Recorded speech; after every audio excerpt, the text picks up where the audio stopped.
All right, guys. Sorry, I am late. I still am having this problem with my computer.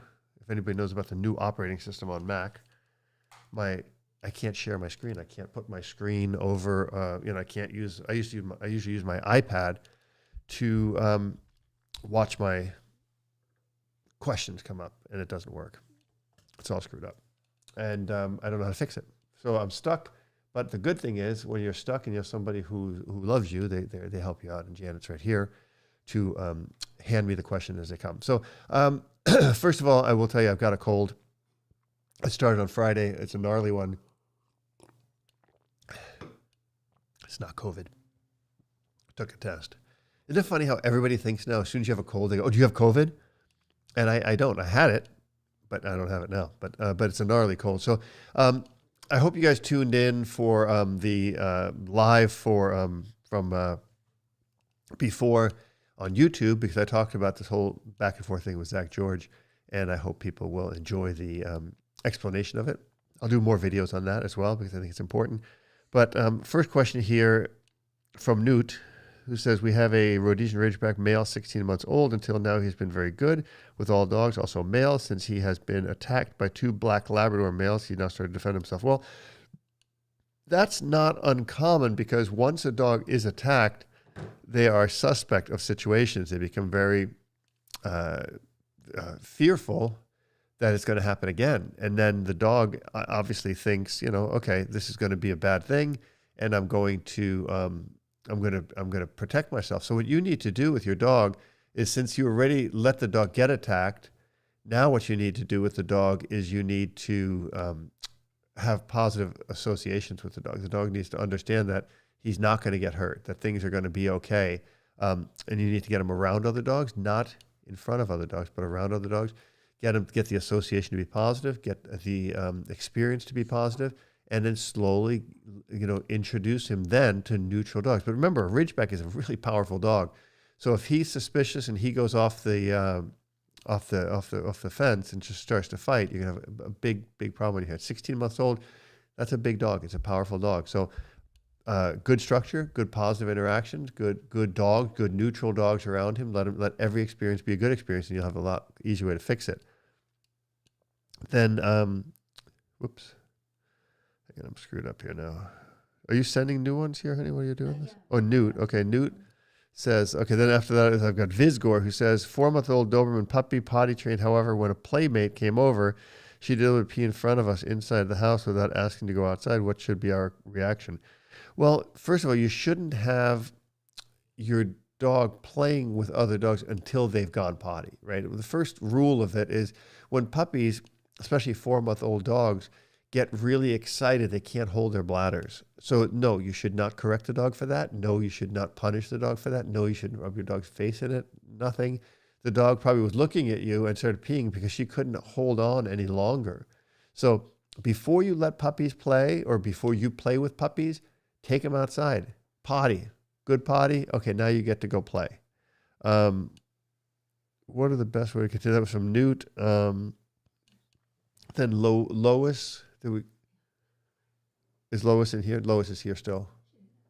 Oh, okay, good. She asked a question. Okay, so Pat Dwyer says, my white Swiss Shepherd started to dislike other dogs when he hit about 12 months old. He is now 18 months old and ferocious to other dogs when I bring him out on the lead. Well, I will tell you, a white Swiss Shepherd is basically a German Shepherd that, what? Okay, she did. Is basically a white German Shepherd, and they notoriously have thin nerves. I've trained a handful of them, and I can tell you, white Swiss Shepherds, they call them Berger Blanc or whatever it is. It's essentially a German Shepherd, a white German Shepherd. And then they say, no, it's not. It's actually this, because they started breeding all the white Shepherds together. It's a recessive gene. I'm not criticizing you for the dog, but there are serious behavioral issues with these dogs.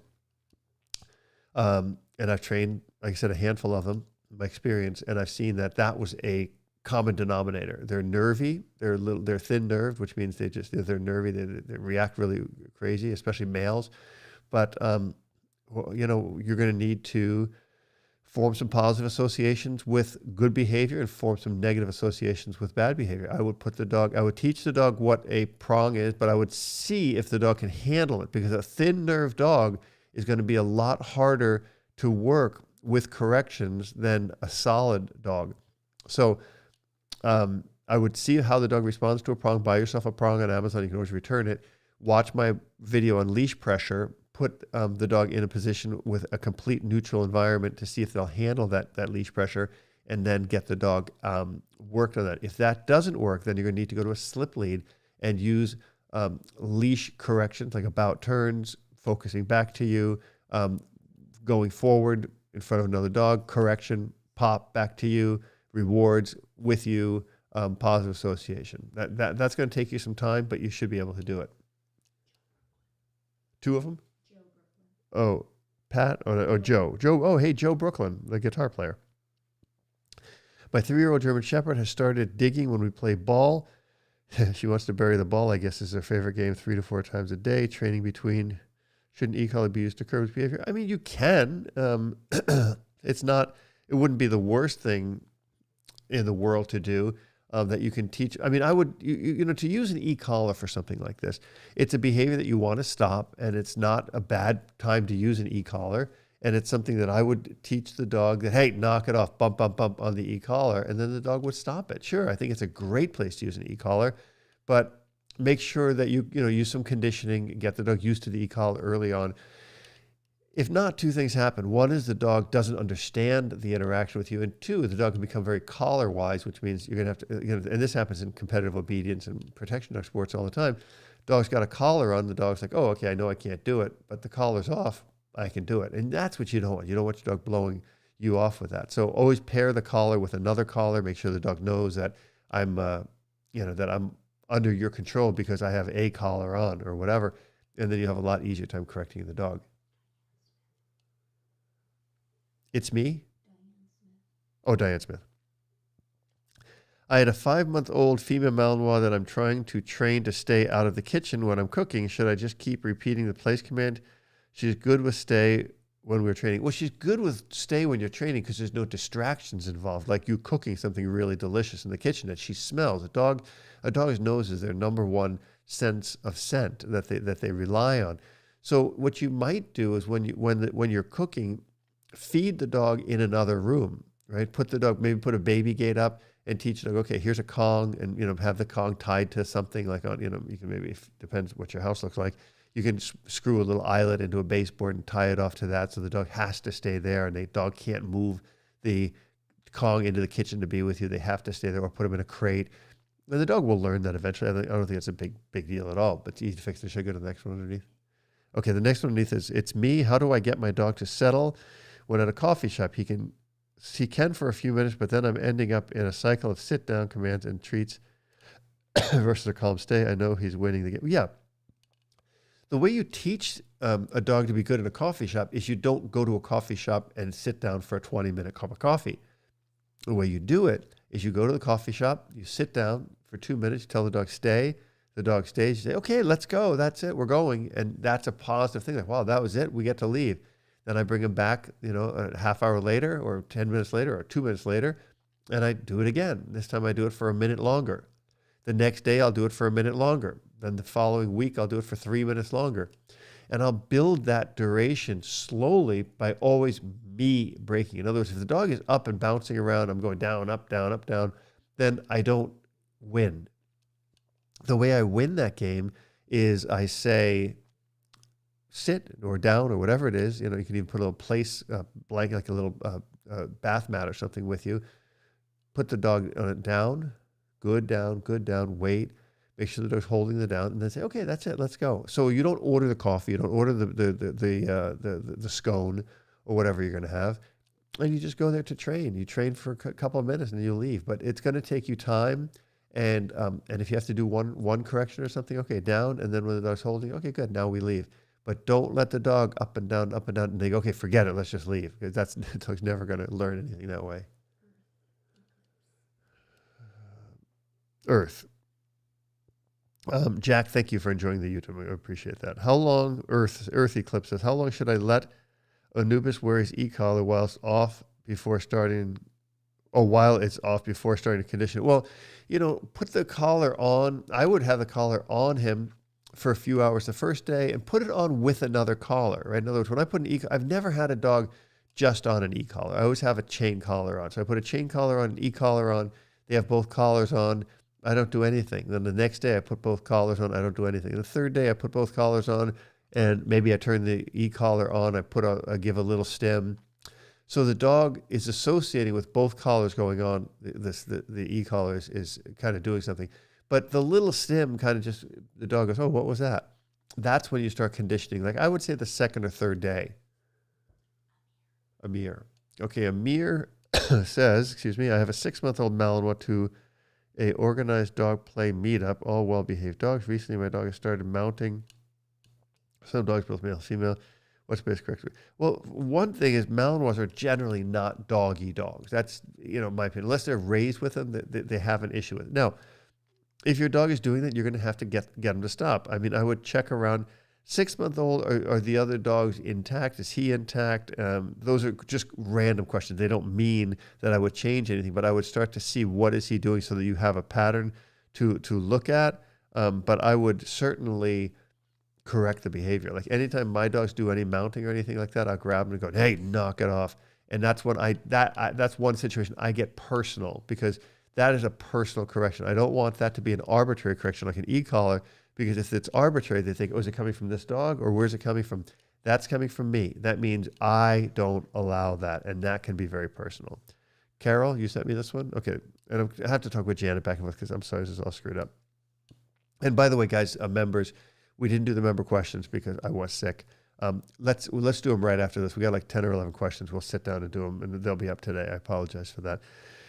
Carol, so Alan, if you're listening, can you please make sure all the questions are updated? Carol says, I have a 5-year-old Doberman who gets very overstimulated when he sees or smells a deer. He cannot cap himself, barks continuously. Well, that's a high degree of prey drive. That's normal for a high drive dog. I mean, Goofy is the same way. And Maya, that's a really intense smell. So that's one of those places where you're going to need to use a correction in your training, because I don't think maybe you could try using a treat and seeing if the dog will kind of go, oh, I'm not paying attention to the deer. I'm here looking at the cookie.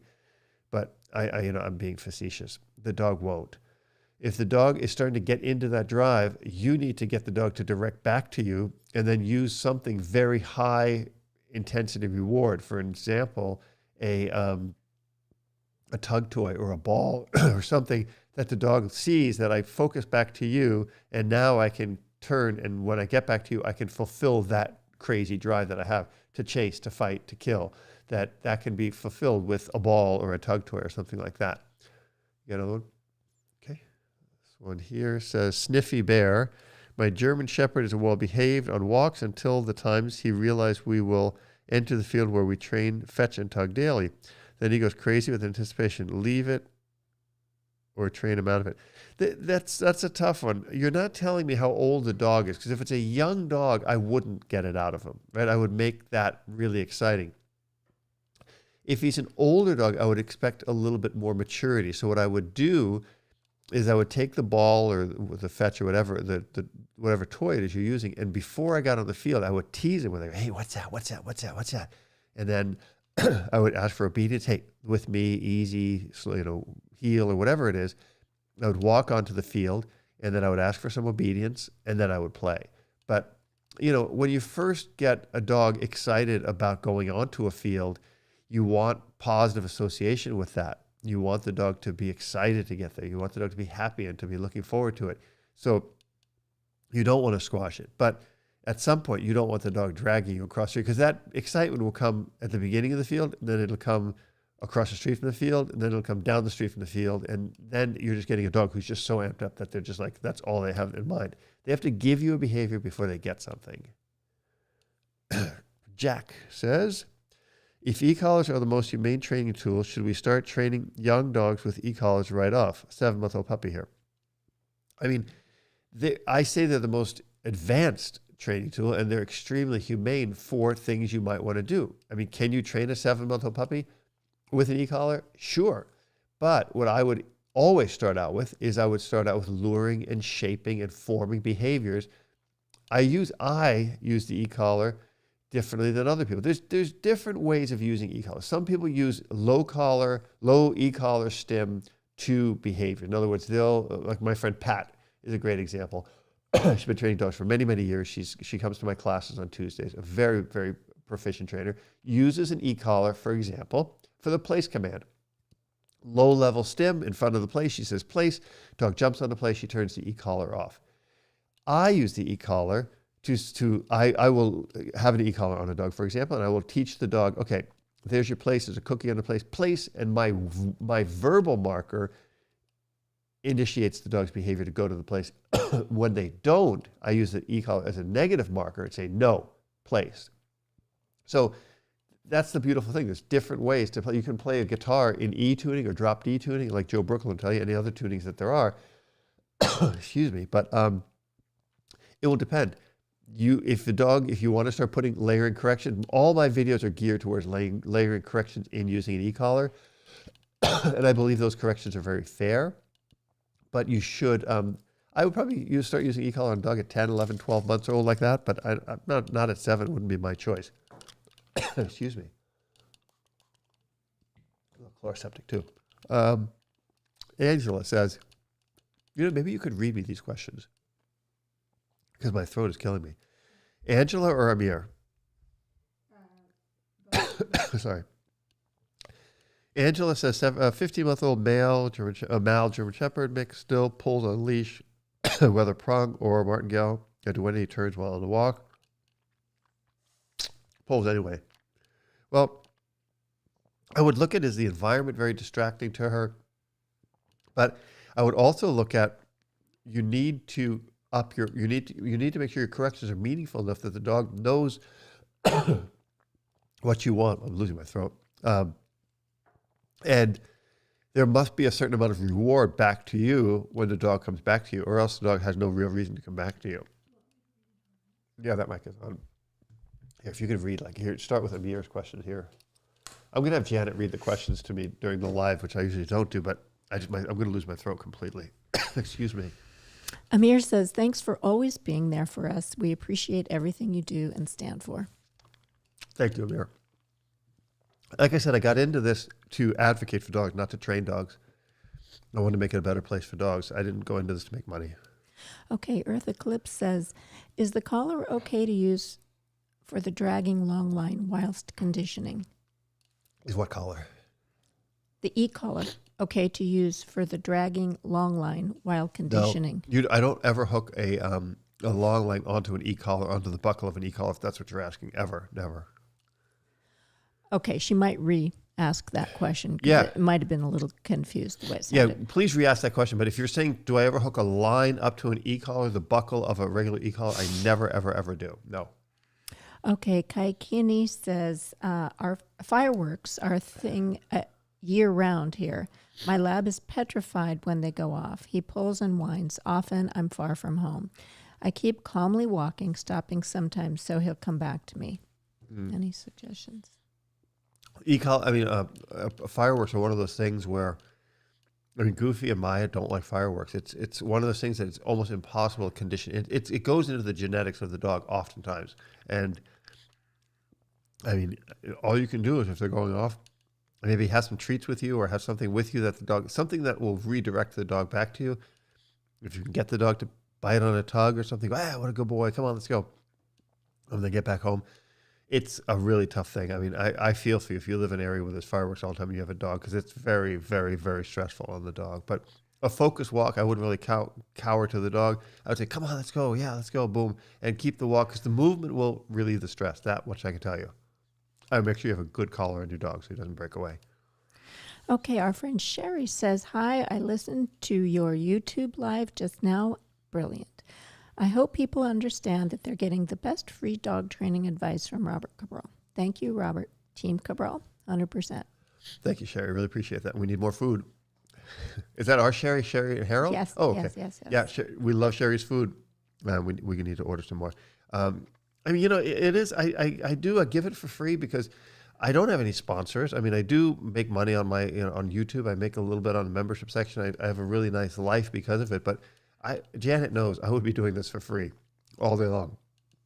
I really believe you got to give dogs a fair shot, and you cannot have. Here's the thing: when you have somebody like Zach who says, I would do another. I'll tell you something. If I was training a dog, and it wasn't working out, and somebody said I can do it using pixie dust and fairies, I would say go try it. And if I knew somebody had success doing it, I don't care what their methodology is, as long as it's humane. But the thing is, the positive only people truly believe in their hearts and in their agenda that e-collars are mean. So they can't, in the right mind, do that. And that's where we've got to change the dynamic. We've got to change the dialogue. All right, Riggin says, after over a year of work, Lance enjoys chasing a ball. He drops it before getting back to us, and his drive isn't high enough for 2-ball. How can I encourage him without making him shut down again? The way I would really do it is the way I've done it with my dogs, and the way Frank was talking about doing it at a seminar the other week, is when the dog is and the same thing I did with Dwayne and Mater with the duck. Dwayne used to bring the duck out of the water and then drop it and shake his head and then pick it up and then bring it back to Janet or me. And what I would do is the minute the dog is getting close and is just about to drop it, as soon as they're at that place, and you kind of know where that place is now, Reagan, is just back up a couple of steps. Go, come on, let's go. And that will bring his drive up just that little tiny bit, and it'll show him to close that circle. Don't run towards him because that's going to back him up. You've got to back away from him. That make sense? Can I say something? Yeah, you can say something. Lotus ball? No, I was going to say, training Dwayne with the dumbbell, I break the delivery separate from the whole retrieve. So separate from retrieving, I'll just sit down and go back and forth and really reward a lot him handing me the dumbbell. And I covered that in the hold conditioning with Dwayne too, where you put the dog, and I think I talked to you about this before, Regan, put whatever it is in the dog's mouth on a table. Put the dog on a table, put it in his mouth. Good boy, good boy, good boy. Take it out. Oh, give him a cookie. Good boy. Put it in his mouth. So that he associates with you taking it out of his mouth and that proximity, like what Janet just said, with breaking it with that. But also backing up a little bit will bring his drives up a little bit and it will help you a lot. But that's a very good idea. Yeah, I would do that for sure. Okay. Zulima Zahir says, I've been feeling sick this week too. Hope you get feeling better as soon as possible, Robert. Thank you so much for being here today. It wasn't easy. I think I lost my voice. Now I'm on the Ricola and the Chloroseptic and the water. Yeah. Let's see here. I just didn't want to miss this. I mean, this whole thing has been going on. This whole week has been a circus ride with this thing with Zach. And I got a lot of new followers on Facebook, a lot of new followers on Instagram and stuff, which is I'm thankful for, because you know what? He has 3 million followers. No idea why. People said they're all bots, but I don't know, and I don't care. But if I can get my message out to other trainers, to other dog people, I want to do that. That's the reason I started this whole thing. It wasn't just to keep it to myself. So that's why I did it. Yeah. Okay, Dave Skolnick says, hi, Robert. Dave here in San Diego. Oh, nice. Some real close people. I was just in San Diego last week with Frank. Ricochet Jet says, I just wanted to say thank you because of your videos, which I watched as many as possible. And over again, I purchased 2 collars and a Garmin Sport Pro e-collar. Good. I like the Garmin stuff. I mean, I'm partial to the Martin, but the Garmin, I still have my Garmins. I love them. And then he continues to say, I use the e-collar on both, and they get excited when I put the collars on. These are the things, guys, you know, that we really need to focus on, because if it comes down to it and people start voting on this and legislators start pushing this agenda through, it's going to be up to people to stand up and say, yeah, because everybody's going to stand up and go, oh, e-collars are cruel because of what they heard. No one will ever stand up and say, you know, like the one person did, I used the e-collar, the prong collar incorrectly and I broke my dog's period. That was a plant, obviously. It was somebody who you know, I did the worst thing. Well, then you're an idiot. You know, it's like if you put bleach in your dog's water bowl, you're just stupid. You shouldn't be doing that. If you get something, you should learn how to use it. If you can't figure out how to type into YouTube, I've figured out on YouTube how to fix my refrigerator. I typed in, how do you do this? And I fixed it myself because you just do that. And those are the same people whose dog is bleeding and they go, my dog's bleeding. I don't know what to do. Well, take him to a vet. They don't use common sense. Okay, Newt Harold Fjarvol says, thanks for all the good things you are bringing to the dog training community. The YouTube session today was top. Good. Thank you, Newt.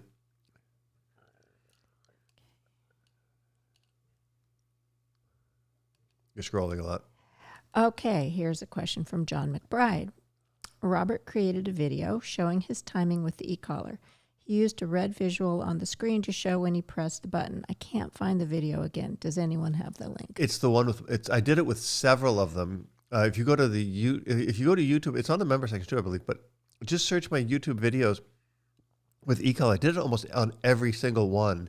The one I remember doing it is where it was Maya in the field, and I was doing Maya using the e-collar for corrections and stuff like that. It was when we did it down in Prado.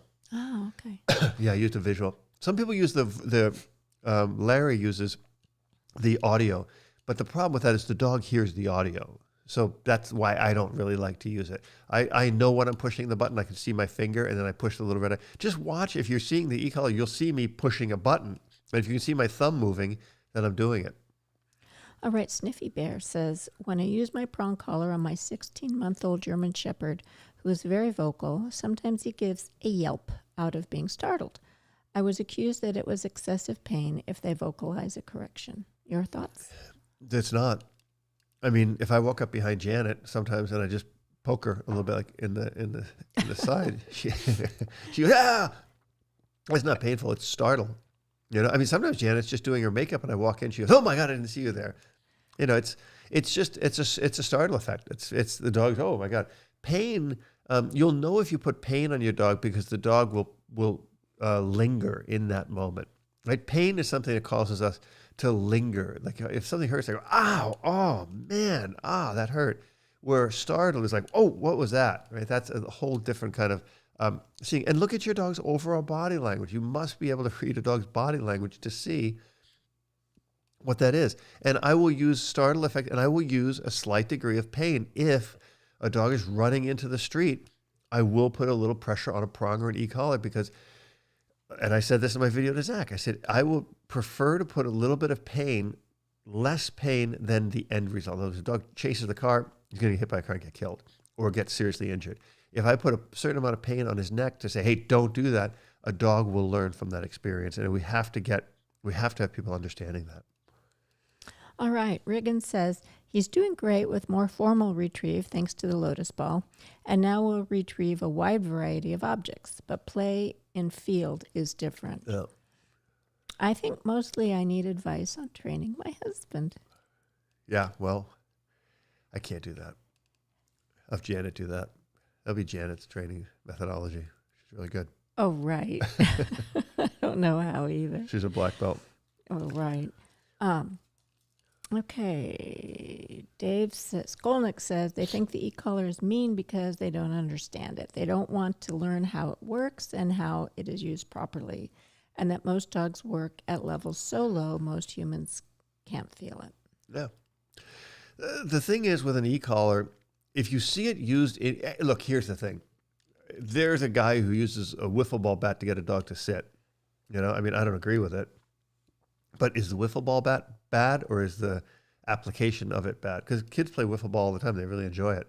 And I can use a wiffle ball bat to hit a ball for a dog and the dog can retrieve it and the dog can have a great time. Or I can take the wiffle ball bat and bash the dog in the head and the dog's going to hate the wiffle ball bat. It just depends. There's no reason to illegalize something just because you don't agree with it. And that goes with anything. I can talk about guns and drugs and whatever. You know, it's just, it is what it is. I'm not telling you to use an e-collar. I'm just telling you the benefits I derived from it.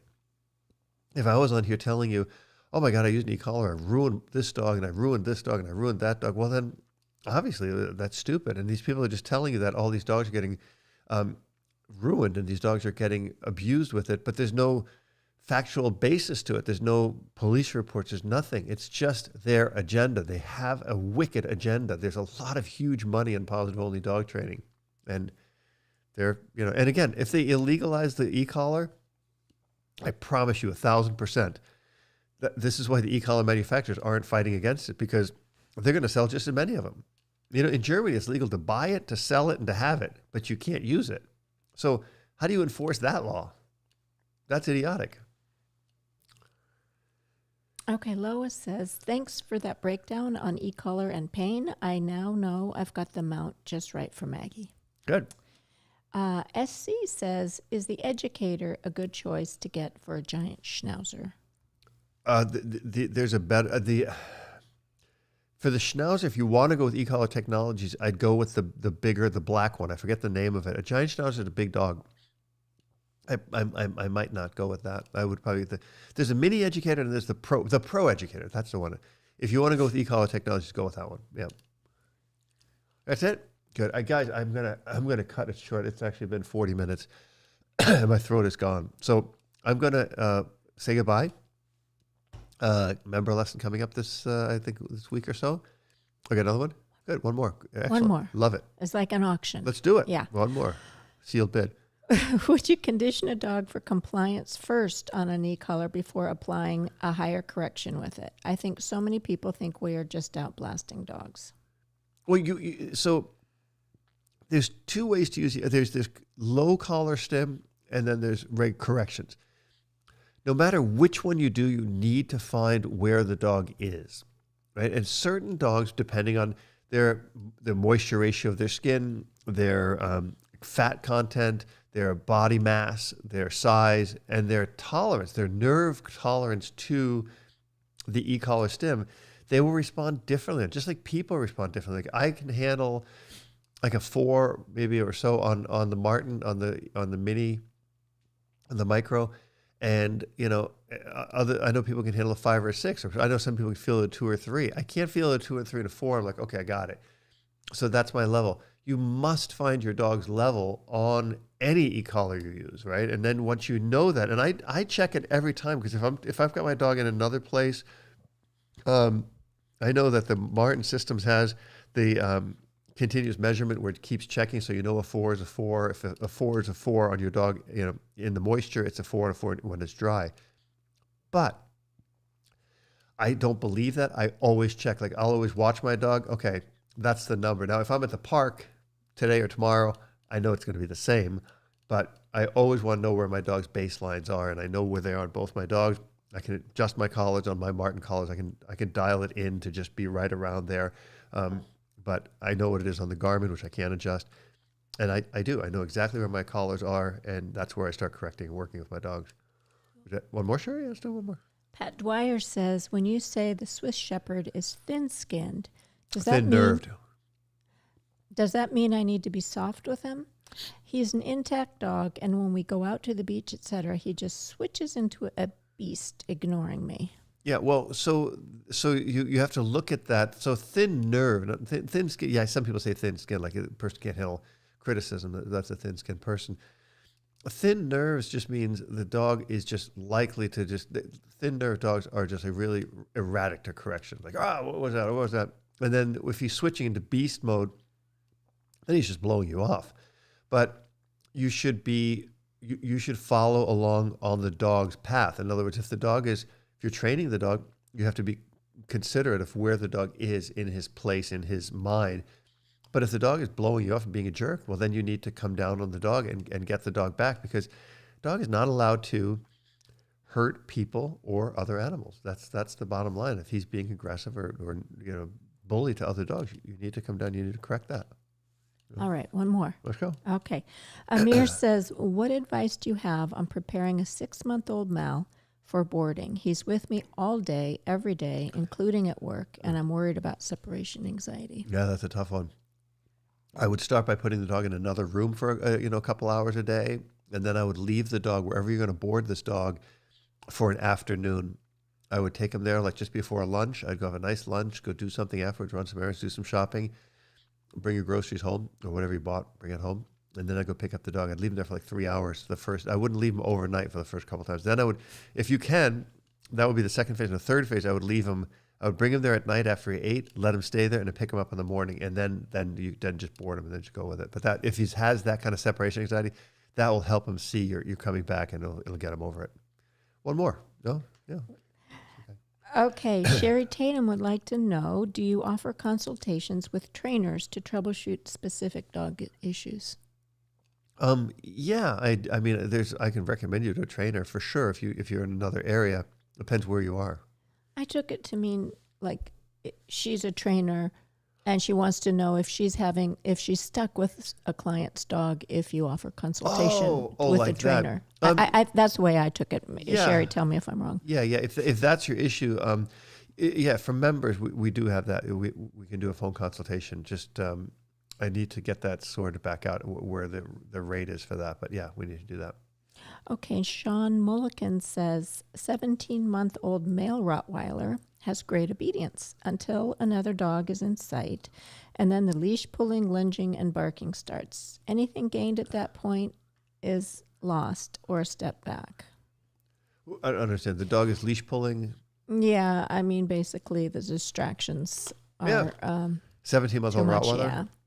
You know, he's going into that maturity phase where he's just becoming more. And a Rottweiler is not an easy dog. It's a very powerful dog. But if you don't fix it now, you're never going to fix it. So you need to get this dog dialed back into you. You need to somehow find a way to limit distractions. And if you can't limit the distractions, then you need to overcome those distractions with corrections. And the dog must know that you're in charge. And again, corrections, especially with a Rottweiler, don't make them very personal, because if they're personal, the dog is not. Rottweiler is not an unlikely breed to redirect and bite a handler, because they don't like things that are personal, like schnauzers. Giant schnauzers, another one. They don't like it. All right, SC says, is it a good idea to walk two dogs on a dual leash? No. I walk them separately, but sometimes it would be nice to have them together. One of them is still a puppy. Yeah, no. Dual leash, you mean those leashes that you hook one into and there's two ends, the Y leashes? I wouldn't do it. I mean, you can take them out together for short durations, but I'm not a big fan of walking a really high, out-of-control dog with another dog, especially when you got a puppy. You should really work with that puppy, condition them to good leash behaviors and stuff like that. Okay, I think that's it. That's it? That seems Okay. to really be it. All right, guys, thanks for all the comments. We've got a lot of comments here from people, too, that came through. Thank you for that. And I'll see you next week. We'll be doing more lives. I think that was the second live for February, wasn't it? Or the first one? I don't know. But we'll be doing more. Sorry. I'm going to go and I'm going to recover from this, and I'm going to get the member questions done really quick as well.